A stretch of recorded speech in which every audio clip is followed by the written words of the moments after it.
Selamat malam semuanya. Assalamualaikum warahmatullahi wabarakatuh. Om Swastiastu, Nama Budaya. Perkenalkan, nama saya Rengganis dari Prodi PGSDD Universitas Perjuangan Tasikmalaya 2021. Di sini saya akan sedikit memberikan sebuah materi mengenai beberapa landasan hukum di Indonesia. Tetapi sebelum ke sana, saya akan mengucapkan banyak dulu terima kasih kepada Bapak Denny Chandra karena beliau yang menjadi dosen pampu mata kuliah Bahasa Indonesia. Oke, jadi pendidikan itu kan memang merupakan suatu proses yang atau kegiatan yang universal gitu dalam kehidupan manusia. Nah, pendidikan juga itu dibagi menjadi dua nilai, yaitu ada pendidikan secara umum dan juga ada pendidikan secara liberal, di mana pendidikan umum ini seringkali disebut dengan general education, dan untuk pendidikan liberal itu sering disebut dengan liberal art, di mana pendidikan general dan liberal art ini memang memiliki kesamaan, namun ada juga faktor pembeda dari antaranya. Oke. Lalu bagaimana kita bisa membedakan antara liberal art sama general education? Apakah ada ciri tersendiri dari keduanya? Tentu ada. Karena general education atau pendidikan umum itu memiliki ciri seperti, kalau pendidikan umum itu kayak pendidikan kepribadian, pendidikan cara manusia untuk bisa memanusiakan manusia, itu adalah termasuk ke dalam general education. Berbeda dengan liberal art atau pendidikan liberal. Karena pendidikan liberal itu dalam artian rasa keinginan tahuan dari dalam diri kita untuk mengetahui wawasan dan pokoknya untuk mengetahui wawasan yang baru gitu. Nah, tetapi untuk contoh dari liberal art atau pendidikan liberal itu kayak gini misalkan. Saya itu kan belum pasti dalam bahasa Inggris. Nah, di sana saya mau kuliah, mau melanjutkan studi ke luar negeri. Harus dong saya setidaknya harus paham, harus bisa mengerti dalam bahasa Inggris. Tetapi saya belum maksimal gitu, bahasanya di sana belum fasih lah. Makanya saya belajar, saya terus mencari tahu bagaimana ini kosakata apa saja yang perlu digunakan dan bagaimana cara penyampaiannya. Dari sana itu ada suatu keinginan dari dalam diri saya sendiri untuk bisa mencari wawasan yang baru, yaitu mengetahui bahasa Inggris yang pasti itu bagaimana. Makanya saya berproses, yaitu belajar, yaitu melakukan. Nah, itu sedikit kilas mengenai pendidikan ya. Terbagi menjadi dua, yaitu general education dengan liberal art atau pendidikan liberal. Itu masuknya ke dalam nilai pendidikan ya. Sedangkan saya di sini akan membahas tentang landasan hukum di Indonesia. Coba deh teman-teman, ada yang tahu gak atau ada yang pernah dengar berapa banyak landasan yang menjadi poin penting di Indonesia mengenai pendidikan ya tentunya. Di sini saya akan menyebutkan atau menyampaikan mungkin hanya beberapa landasan saja, karena untuk semuanya itu kayaknya banyak banget ya. Di sini saya akan mengambil 2 pokok landasan. Oke. Jadi teman-teman tetap terus harus menonton video ini. Jangan lupa. Nah, kedua landasan ini yaitu ada landasan filosofis dan landasan psikologis. Tetapi sebelum saya membahas kedua landasan ini, saya akan bertanya dulu kepada kalian, teman-teman semuanya, apa sih yang disebut dengan landasan pendidikan itu sendiri? Sebelumnya kan landasan itu apa sih? Kok bisa menjadikan acuan gitu, menjadikan tolak ukur bagi pendidikan gitu. Nah, teman-teman, landasan secara spesifik itu merupakan suatu dasar konseptual yang menjadikan dasar pijakan bagi proses pendidikan secara keseluruhan. Tetapi landasan ini pun terbagi menjadi 2 lagi, yaitu memiliki sifat material dan memiliki sifat konseptual. Itulah yang dinamakan dengan landasan pendidikan. Oke. Lalu bagaimana yang dimaksud dengan landasan yang bersifat konseptual ini? Nah, landasan secara yang bersifat konseptual itu memiliki suatu identik atau cenderung ke dalam sebuah asumsi. Asumsi di sini itu berupa semacam gagasan, prinsip, pendapat, atau apapun itu. Jadi yang merujuk ke dalam sebuah asumsi. Itu yang disebut dengan landasan pendidikan yang bersifat konseptual. Oke. Nah, asumsi di sini pun terbagi lagi menjadi 3, yaitu ada aksioma, postulat, dan premis tersembunyi. Itu secara umum ya, asumsi. Nah, aspek pertama yaitu aksioma, di mana aksioma itu merupakan suatu asumsi yang diterima kebenarannya tanpa perlu pembuktian, ya. Nah, yang kedua yaitu aspek postulat, di mana postulat ini merupakan suatu asumsi yang diterima oleh sekelompok tertentu atas dasar persetujuan, ya. Jadi kalau yang tadi aksioma itu. Aspek yang terakhir yaitu premis tersembunyi. Nah, apa sih premis tersembunyi? Kok itu bisa termasuk ke dalam asumsi aspek ketiga? Oke, jadi premis tersembunyi atau aspek yang ketiga ini ada suatu asumsi di mana asumsi tersebut tidak dinyatakan secara tersurat, tetapi diharapkan dipahami secara umum. Kayak gimana ya, misalnya premis tersembunyi. Oke deh, teman-teman cari tahu ya bagaimana itu contoh dari premis tersembunyi, contoh dari aksioma, dan satu lagi contoh dari dan postulat. Oke, teman-teman harus cari tahu itu dari ketiga asumsi tersebut. Nah, tadi itu premis tersembunyi itu kembali lagi dibagi menjadi 2, yaitu minor dan mayor. Teman-teman juga harus mencari tahu apa itu minor dan mayor dari premis tersembunyi ini. Oke? Dan jangan lupa nanti komen di sini kalau udah tahu. Oke, let's to the point. Sesuai yang tadi saya ungkapkan atau saya katakan, landasan yang akan saya bahas yaitu ada 2 landasan. Yang pertama adalah landasan filosofis dan ada landasan psikologis. Dimana saya akan membahas dulu salah satunya yaitu landasan filosofis. Tapi stay tuned on my video. Landasan filosofis. Nah, secara etimologi, filosofis itu berasal dari bahasa Yunani dan terdiri dari suku kata philos dan philein, yang artinya itu adalah cinta. Sedangkan untuk sophos atau sophia itu artinya itu kayak kebijaksanaan, ilmu, hikmah, dan kebenaran.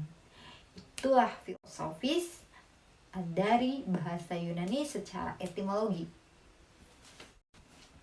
Namun, secara manawi, filosofis atau filsafat ini dimaknai dengan suatu cara pengetahuan untuk mencoba memahami segala sesuatu, baik itu hakikatnya, untuk mencari suatu kebenaran tersebut. Itulah yang dimaksud dengan landasan filosofis.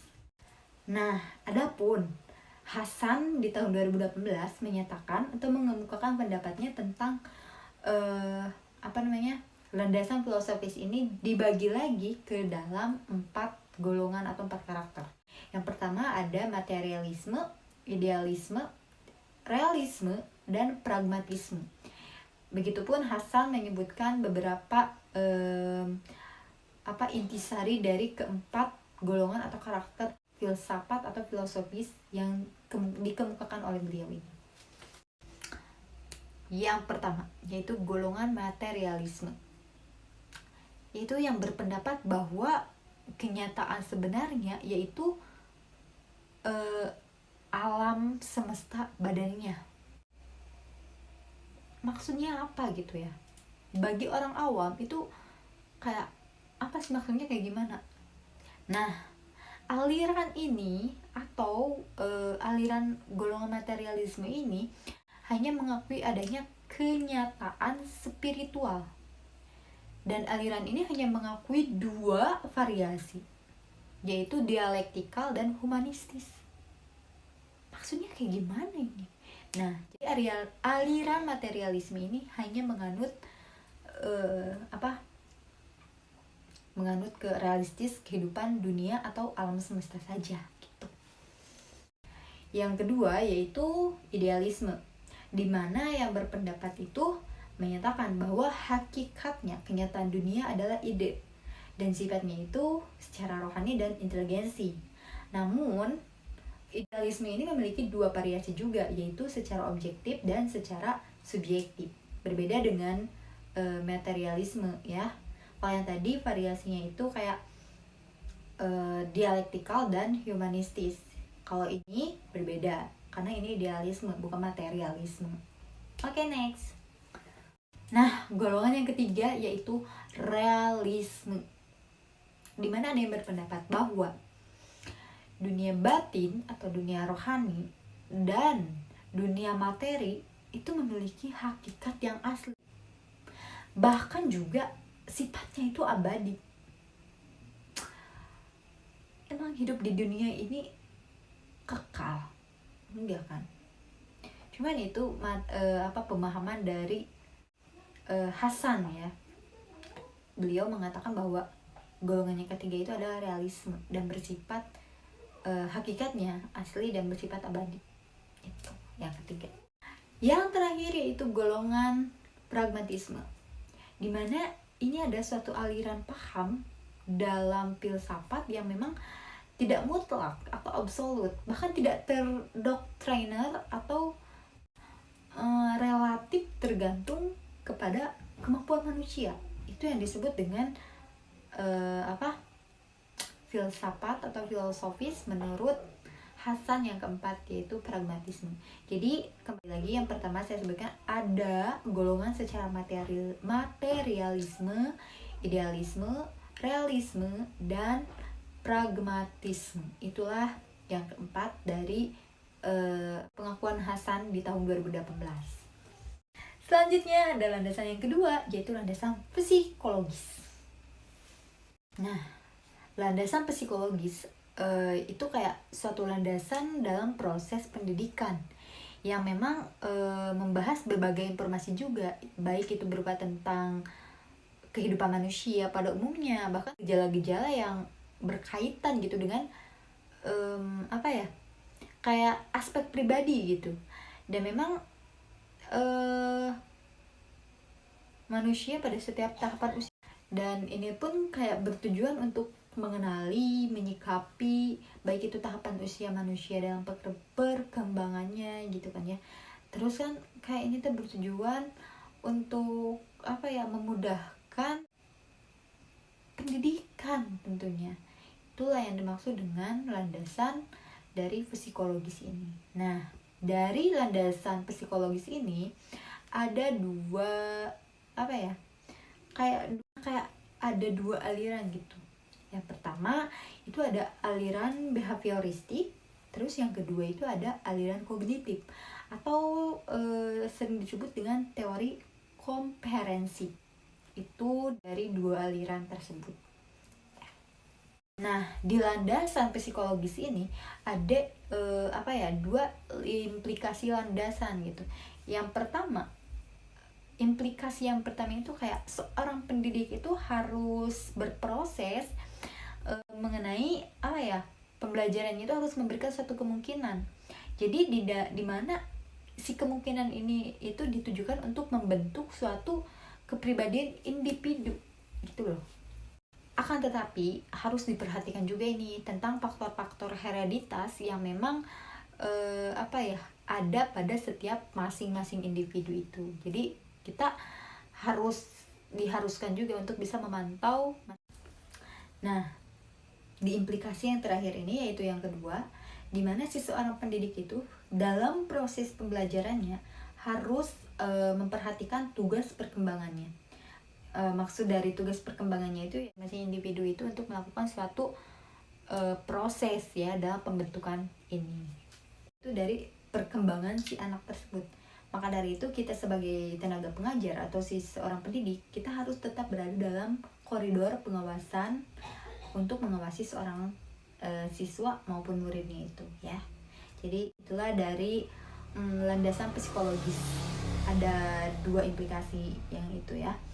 Sedangkan untuk aliran itu kayak behavioristik dan aliran kognitif. Itulah dari landasan psikologis. Ada 2 implikasi yang itu ya. Sedangkan untuk aliran itu kayak behavioristik dan aliran kognitif. Itu yang disebut dengan dari intisari dari landasan psikologis. Mungkin di penghujung waktu saya mau mengucapkan banyak terima kasih. Itulah penyampaian materi tentang landasan pendidikan di Indonesia.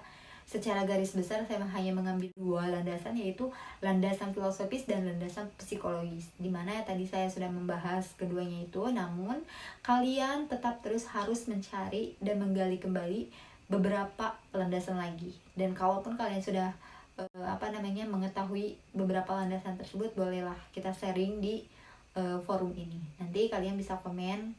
Pokoknya jangan lupa like, comment, and subscribe, okay? Dan mudah-mudahan materi yang barusan saya sampaikan ini bisa bermanfaat, khususnya bagi saya dan umumnya bagi teman-teman semuanya, khususnya bagi pembaca setia saya. Penonton setia. Penonton setia saya, mudah-mudahan mengetahui beberapa landasan tersebut, bolehlah kita sharing di forum ini. Nanti kalian bisa komen. Pokoknya jangan lupa like, comment, and subscribe, okay? Dan mudah-mudahan dan saya mau mengucapkan terima kasih dan mohon pamit undur diri. Akhirul kalam, wassalamualaikum warahmatullahi wabarakatuh. See you, bye bye.